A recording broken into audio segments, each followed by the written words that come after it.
បាទជំរាបសួរពុកម៉ែបងប្អូននៅក្នុងសង្គម YouTube ទាំងអស់គ្នាបាទថ្ងៃនេះដែរខ្ញុំមានវត្ថុស័ក្តិសិទ្ធិបាទ3-4មុខដើម្បីបង្ហោះចែកជាវដល់អស់លោកស្រឡាញ់នៅវត្ថុស័ក្តិសិទ្ធិបាទជាដំបូងនេះដែរខ្ញុំសូម review ថា ជារបស់កម្របាទណាបាទគេហៅថ្មហ្គិចបាទណាជារបស់ត្រជាក់ត្រជុំចរំចរានកិច្ចតំណាងឲ្យភាពត្រជាក់ត្រជុំណាថ្មហ្គិចរបស់សុទ្ធរបស់ស៊ីនណាបាទឲ្យតែប្រភេទថ្មភាគច្រើនគឺមានពពុះអញ្ចឹងបាទបើថាឃើញសាច់ម៉ត់ឈឹងអីអាហ្នឹងភាគច្រើនកែវស្លហើយបាទកែវស្លហើយបាទណាបាទបាទព្រះកម្ចាយ2អង្គបាទណាហើយនឹងព្រះបិទមុខ1អង្គបាទហើយខ្ញុំព្រមប្រាប់ដែរថាបាទតួអង្គព្រះអរហន្តណាសាវករបស់ពុទ្ធហ្នឹងព្រះកម្ចាយព្រះបិទមុខព្រះសីវលីព្រះសរិបុត្រព្រះមហាមោគលានគឺយើងគោរពបានគ្រប់ដានទាំងអស់គ្រប់គុណទាំងអស់បាទណាមិនថា1000គុណ1លានគុណគឺយើងមិនអាចប្រមាណបានទេបាទណាបាទឲ្យតែយើងជឿពិតគោរពពិតណាហ្នឹងហើយគឺជំនឿនោះជួយឲ្យយើងនឹងភាពកក់ក្ដៅហើយទៅឆ្លាក់បានមិញនេះជាងយកមកឲ្យក៏ឆ្លៀត review ដើម្បីបង្ហោះដើម្បី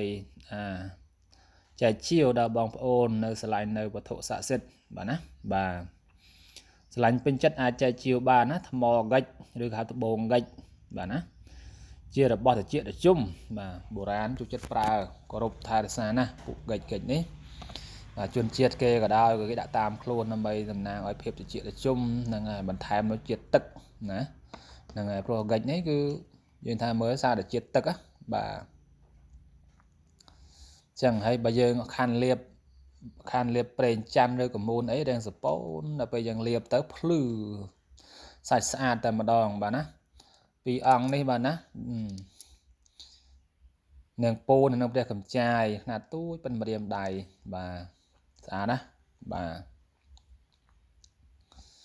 គេហៅផូស៊ីលដើមកគីថ្មคล้ายជាថ្មណាមានឡាយ3-4យ៉ាងឡាយមាសណាកម្រនេះស្អាតតែម្ដងបាទណាបាទដើមកគីជាប្រភេទ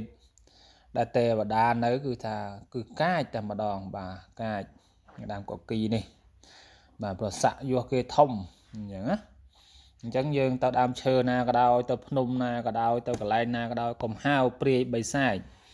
ថាទេវតាដើមកគីទៅទេវតាភ្នំទៅអញ្ចឹងណាតែយើងនិយាយបញ្ចូលគេ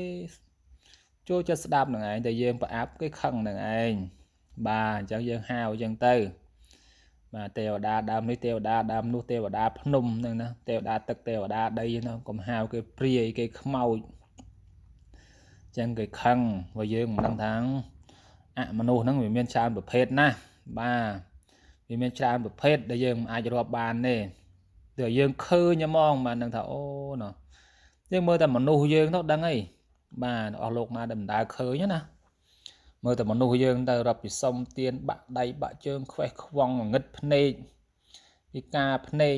បាទអញ្ចឹងណាគេដូចតែគ្នានេះគេរាប់ដោយប៉ុនបាទណាបាទនេះជាព្រះកម្ចាយហើយនិងព្រះរាហូសាងពីដើមទ្រាំងคล้ายជាថ្មទ្រាំងគេឲ្យយកមកន័យថាជារបស់ដែលណាបានដាក់ផ្ទះគឺខ្មោចខ្លាចអញ្ចឹងចាស់បុរាណឡែកលោកយកដើមទ្រាំងហ្នឹងបាទយកមកដាក់គង់នៅមាត់ទ្វារប្រទេសនំព្រៃណាខ្លាចខ្មោចព្រាយវាចូលអញ្ចឹងទៅដាក់នៅមាត់ទ្វារទៅអញ្ចឹងខ្មោចព្រាយមិនហ៊ានទេអញ្ចឹងអស់លោកស្រឡាញ់ពេញចិត្តអាចចែកជាវបានណាដើមទ្រាំងคล้ายជាថ្មបាទ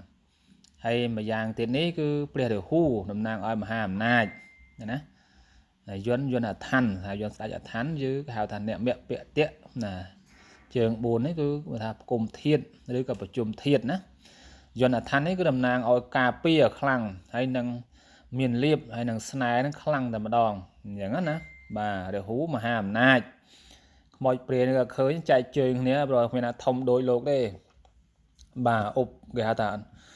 រាល់ថ្ងៃនេះនៅធ្វើជាអុបរាជបាទអ ឧបរាជនៅក្រោមភ្នំព្រះសម័យរុវាមានគេនៅក្រោមភ្នំព្រះសម័យរុបាទឧបរាជចឹងធំសម្បើមបាទហើយ3តួអង្គនេះដែរបាទ3តួអង្គនេះជាបាទឆ្លាក់រកកន្លែងស្អាតតែម្ដងបាទណាបាទ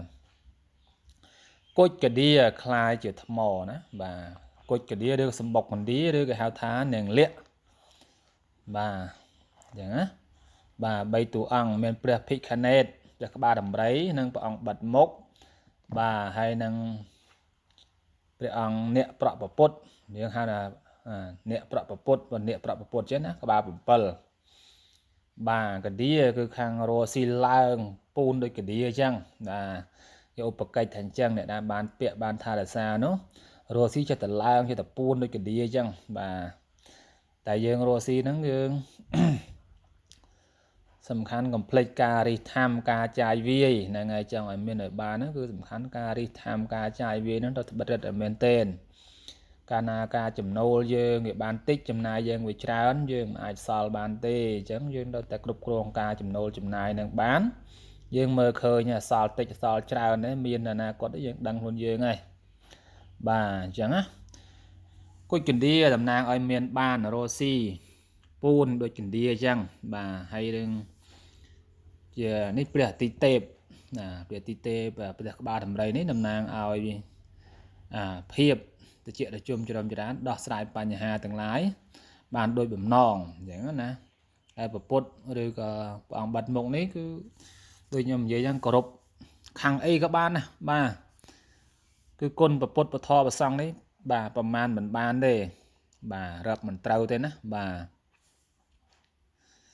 អញ្ចឹងអស់លោកឆ្លៃនៅតួអង្គណាអាចឆាតតាម